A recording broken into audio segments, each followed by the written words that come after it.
2,000 years ago. An event that would change the course of human history forever. The city was Jerusalem. It was a springtime, and the feast of Passover was at hand. The population of the city was increasing daily as people from every corner of Judea had come to Jerusalem for this important celebration. In the morning, Jesus sent Peter and John to go and make preparations for the Passover meal. The city was so crowded. It seemed an impossible task to find a room large enough for all on such short notice. But Jesus had given detailed instructions. He told Peter and John that as they entered the city, there would be a man that would show them to an upstairs room already prepared for the Passover meal. It happened just as he thought. Later, that day, the disciples made their way to partake of the Passover feast with Jesus. Passover had always been a time of real celebration.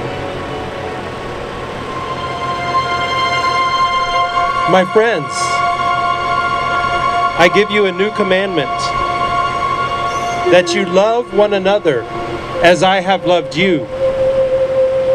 By this, all will know that you are my disciples. I speak for all of us, Master. We will do all that you say. Won't we, men? Peter, Satan has asked to have you. For it is written, I will strike at the shepherd, and the sheep of the flock will be scattered. If all leave you, I never will. Even if I have to die with you, Lord, I will never disown you. Die with me? No. This day, even this night, before the rooster crows, you will deny that you even know me. I tell you the truth. One of you is going to betray me. Master, this cannot be. Who among us will betray you? Master, is it I? Lord, who is it? John, the Son of Man will go as it is written of him. But woe to that man who betrays him. It would have been better for that man if he had never been born.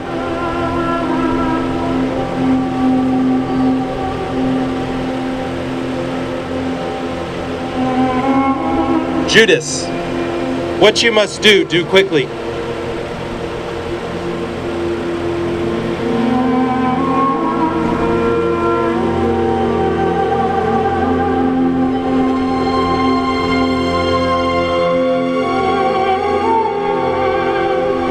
This is my body, which is given for you.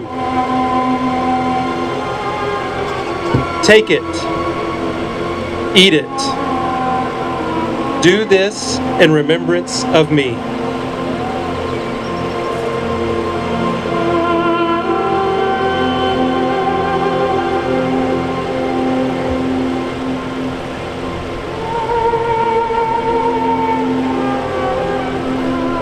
This cup is the new covenant in my blood, which is poured out for you for the forgiveness of sins. Drink all of it, for I shall not drink again of the fruit of the vine until I drink it new with you in my Father's kingdom.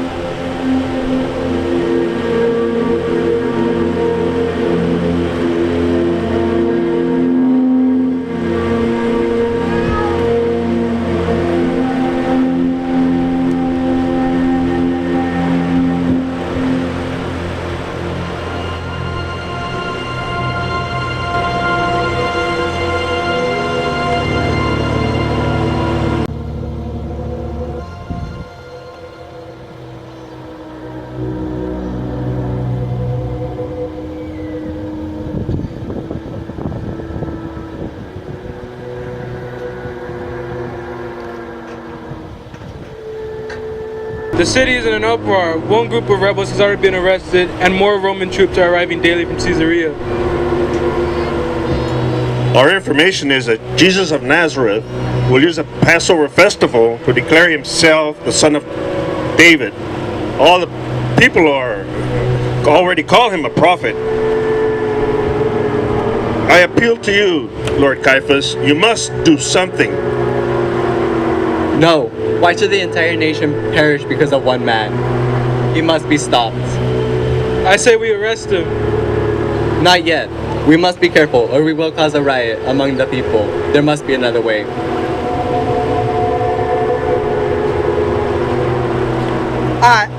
I couldn't help but overhear you. What would you be willing to give me if I hand him over to you? Who are you and what do you want? I am Judas, a disciple of Jesus. I know where he is. I can take you to him. A disciple of Jesus, are you? Yes. Give me some armed men, and I will deliver him into your hands, even tonight. He's at a place called Gethsemane. It's not far from here. I can take you to him. He goes there to pray. How will we know which is he?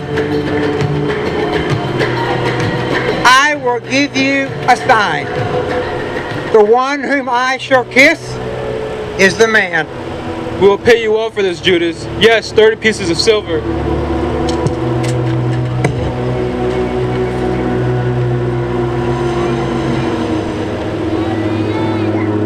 Late that evening, when Jesus had finished the Passover meal with the disciples, he went to a garden called Gethsemane.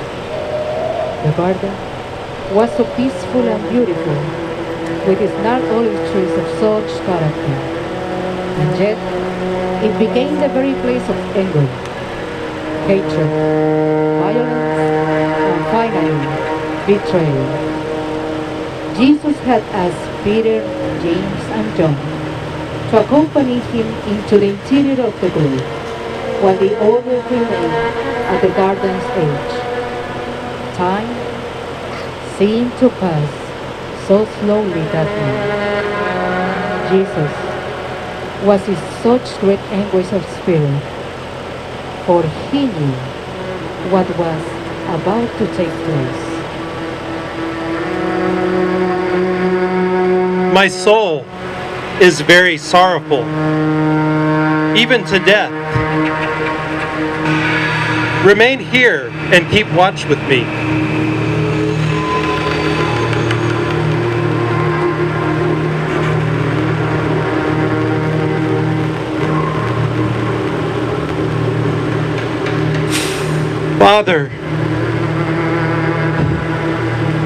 Father, let this cup of death pass from me. Yet not my will, but your will be done. An angel from heaven appeared to him and straightened him. In great anguish, he prayed even more fervently. His sweat was like drops of blood falling to the ground.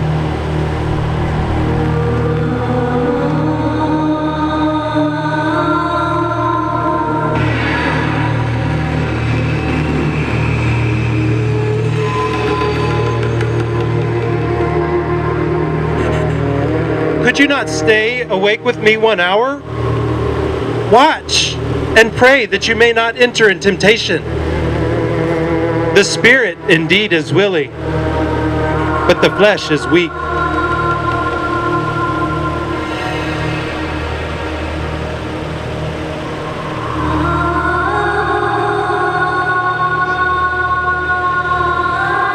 Father, if this cup cannot pass from me unless I drink of it, Thy will be done.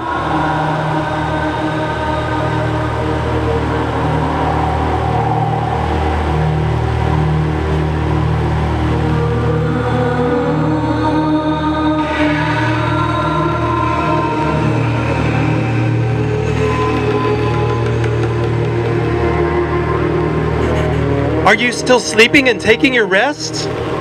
Behold, the hour is at hand. The Son of Man is betrayed into the hands of sinners. Rise, let us be going. See, my betrayer is at hand. Master! Judas, you betray me with a kiss? Judas? Judas! You traitor!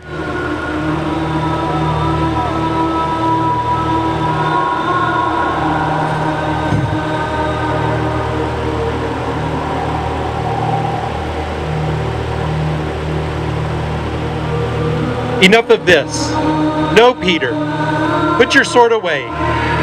Shall I not drink of the cup my Father has given me? Seize him!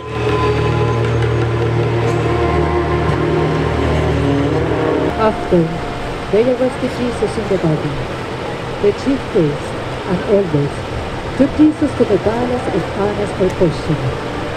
But because the hour was so late, Annas only briefly questioned Jesus, and then sent him out, bound to Caiaphas, for a trial before the Sanhedrin. This was unheard of, holding a trial in the middle of the night. Peter and John had cautiously made their way to the courtyard just outside the council chambers, where Caiaphas and the Sanhedrin would assemble. Both of them were fearful for arrest after the encounter with the garden, but Peter was determined to find out what they were going to do with Jesus. John watched at a distance, while Peter slowly approached the servant's fire. A trial in the middle of the night? I've never heard of such a thing. Who is this Jesus? He's dead. Why all the fuss? I don't know, but have you seen all these people following him? Yes. And some even claim him to be the Messiah. Well, and did you hear the way he talked to the rabbis? I've never heard anyone speak to them that way. I cannot believe it either. The Sanhedrin stand for it. You are one of those who follow him, aren't you? No, I don't know what you're talking about. You certainly speak like someone from the Galilee. You must be one of his disciples. Would you keep your voice down? I tell you, I do not know this man. Please, leave me alone. I don't know him. You're lying. Why do you deny it? Are you ashamed of this Jesus? You should be, imposter that he is. I already told you, I don't know this man. I am simply here in Jerusalem for the Passover. It's a cold night and I just wanted a fire to warm myself. Is that such an awful thing?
Those who had seized Jesus led him to Caiaphas, the high priest, where the scribes and elders had gathered. Now the chief priests and the whole council sought for testimony against Jesus that they might put him to death.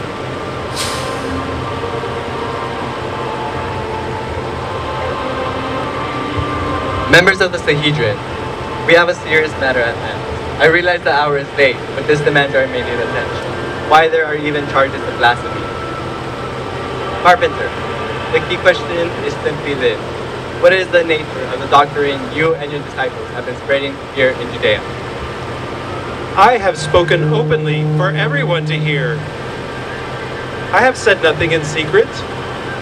Why do you question me? Those who have heard me, they are my witnesses. You have spoken well, Carpenter.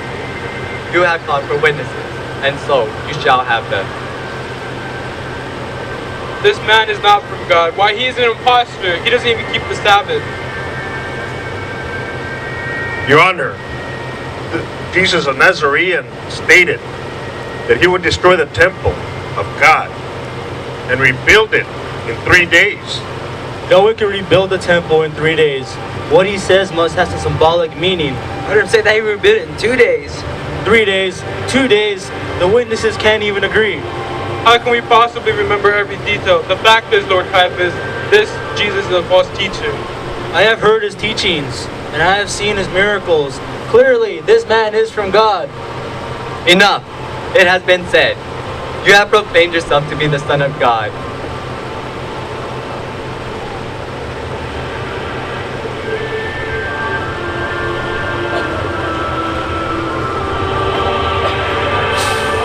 You're the Messiah. I am. Blasphemy! And in the future, you will see the Messiah sitting at the right hand of God. He has spoken blasphemy. He has condemned it himself. There could be but one penalty: death.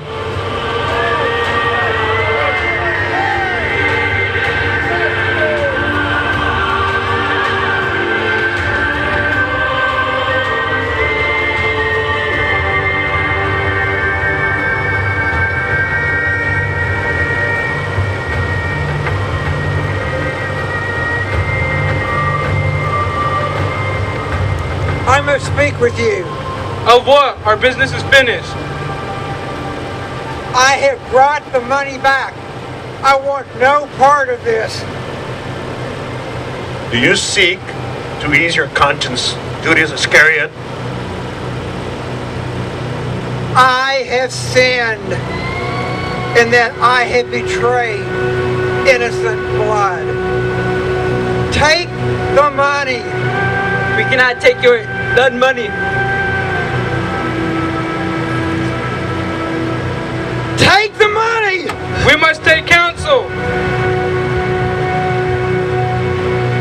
This angry mob was still having stern against Jesus by the elders and their cat Rabble grew even more intense in their demands for the death penalty. They shouted their curses in Jesus' face.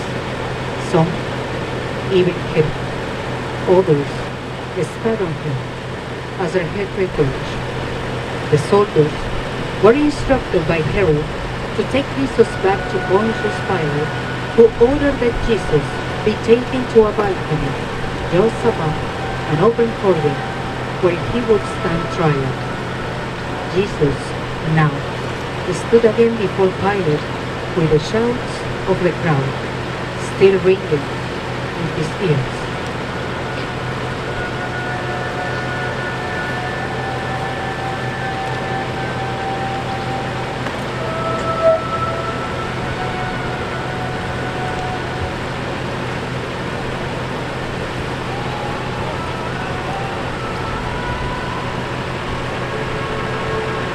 What charges do you bring against this man? Most noble governor, we would have not brought this man unless you were a criminal.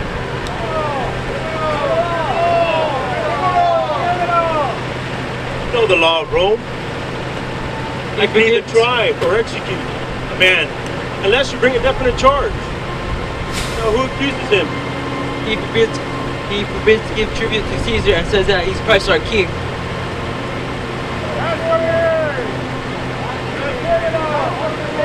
Then why not take him and judge him according to your own law? Your Honor, this man has already been judged by our High Council. Yes, according to our High Council, this man must die because he claims to be the Son of God. No Roman can be condemned to death for such a statement. Sir, this man teaches to rebel against Rome.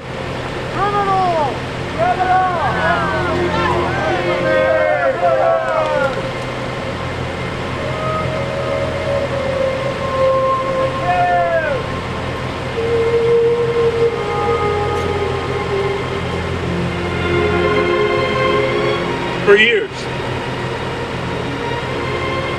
we have, us Romans, as a custom, have released during your Passover festival a prisoner. Today, I shall ask you to make a choice. I have ordered that a certain prisoner be brought from prison. Bring Barabbas in.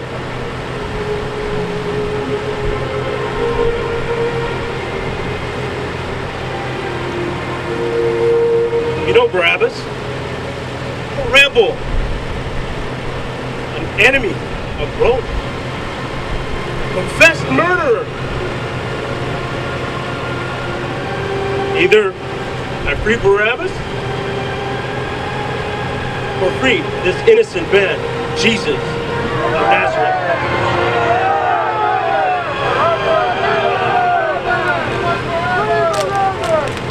Which of the two shall it be?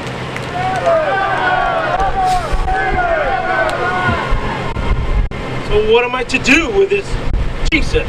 Crucify him! Crucify him!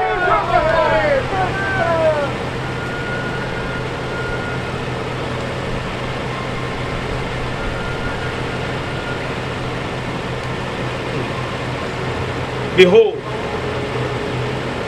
I wash my hands before you. I am innocent of the blood of this just man.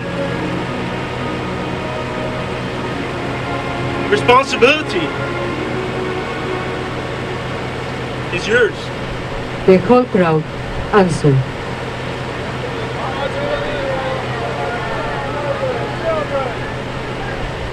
Then Pilate set Barabbas free for them. Release the prisoner.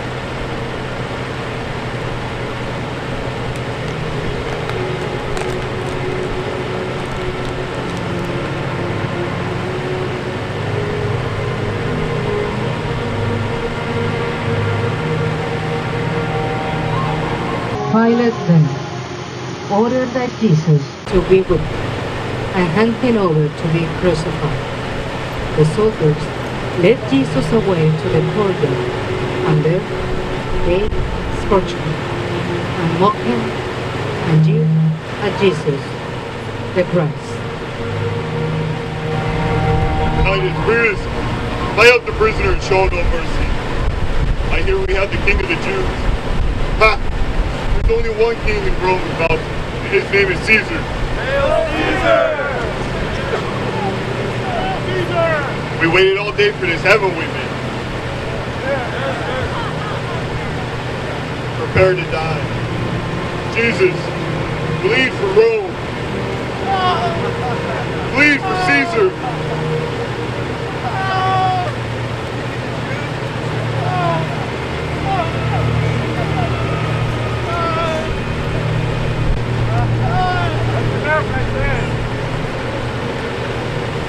You'll take him down.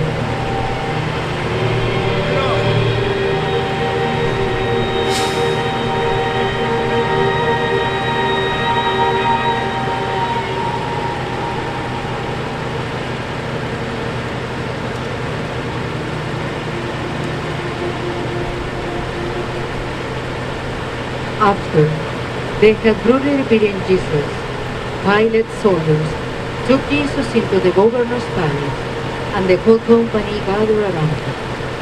They stripped off his clothes and placed a purple robe upon him.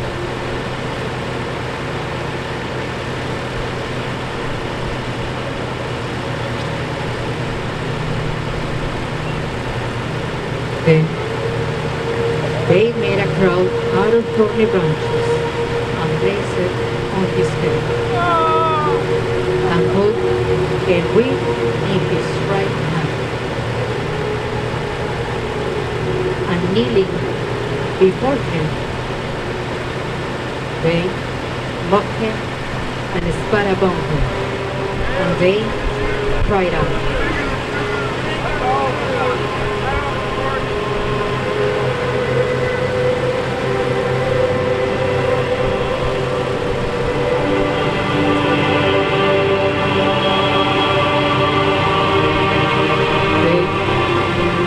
to the stick and heading over the hill.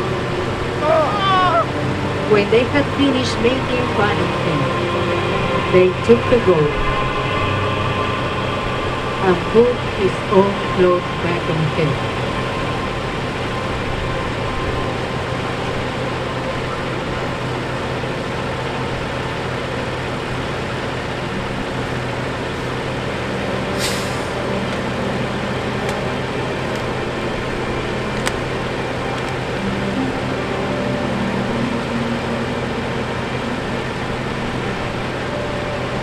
Then they led him out to be crucified.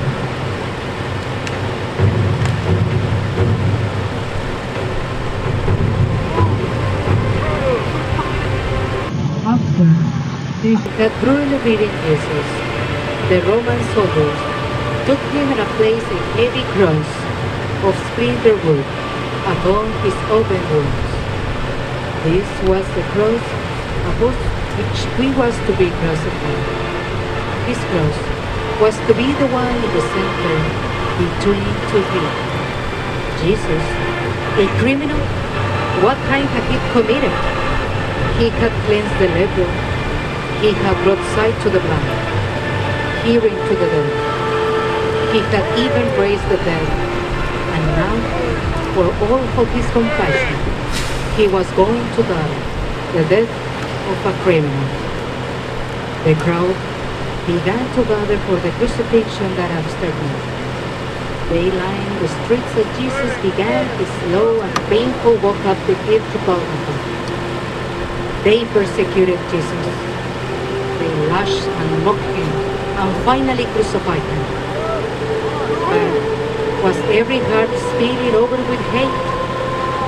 No, for the people of a crowd almost 2,000 years ago were much the same as the people of a crowd today. There were those who loved him and would later die for him. There were those who hated and feared him, for holiness has a way of disturbing the evil heart. There were those who doubted because they did not really believe God can do all things. And there were gentle hearts in that crowd, and some of the compassion were weak, compassionate and gentle. Such were the hearts of the women of Jerusalem.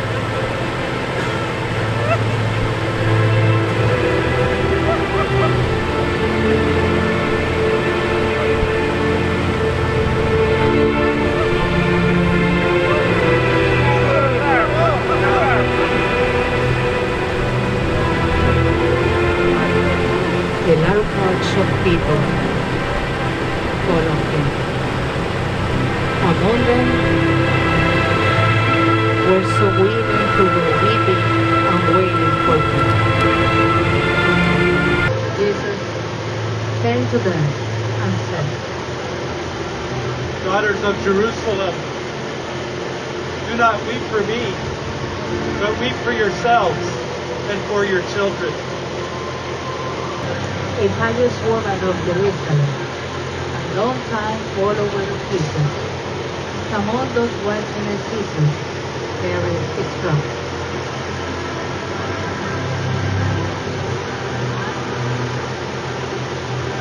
Precious Jesus, I love you. I'll carry you in my heart forever.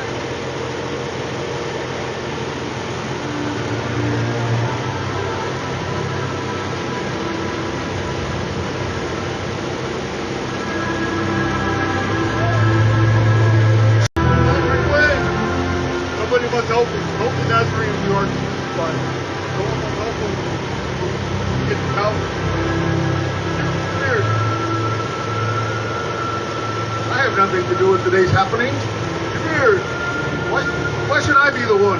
I have done nothing. I want no part of this. Help him. Took him to a place called Golgotha, which means the place of the skull. And there they crucified him and divided his garment among themselves, casting lots for them to decide what each should take. Description of the church against him with the King of the Jews. Everyone, bow your heads and close your eyes.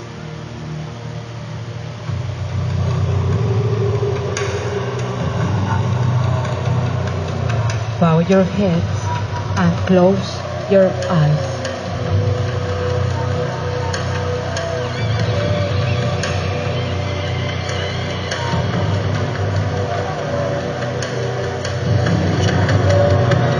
Jesus, my Lord! No, Jesus!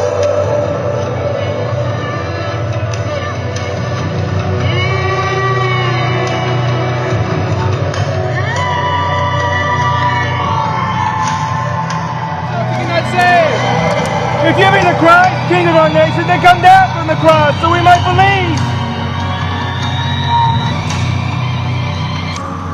Father,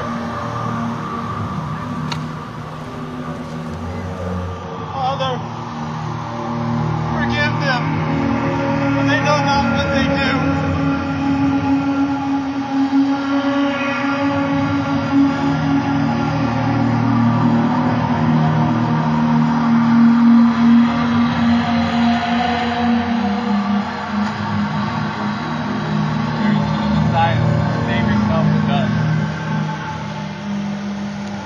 God, you receive the same sentence that he has. Only ours is right.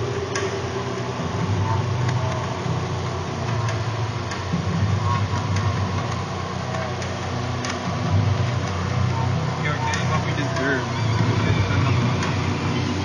Jesus, remember me when you have become king. I promise you, this day, you will be with me in paradise.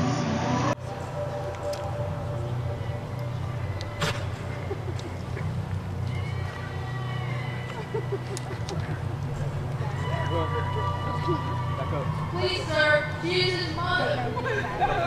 Let them through.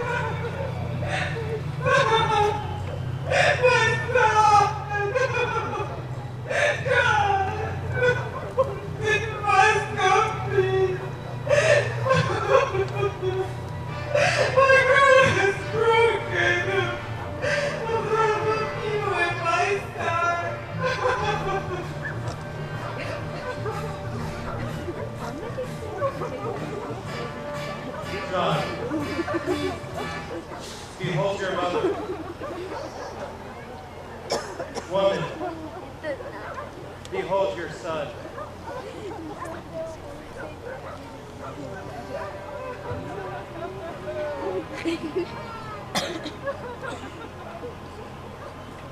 I am thirsty.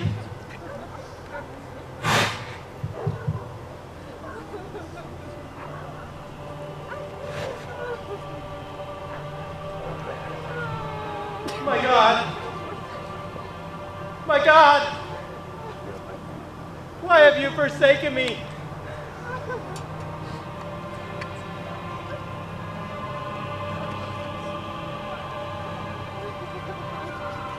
It is finished.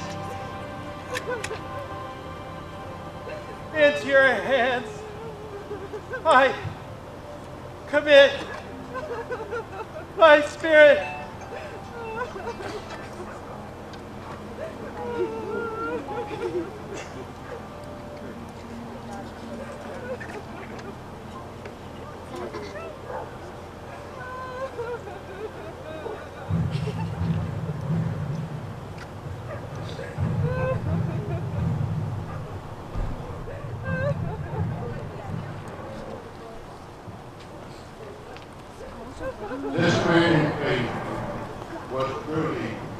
the Son of God.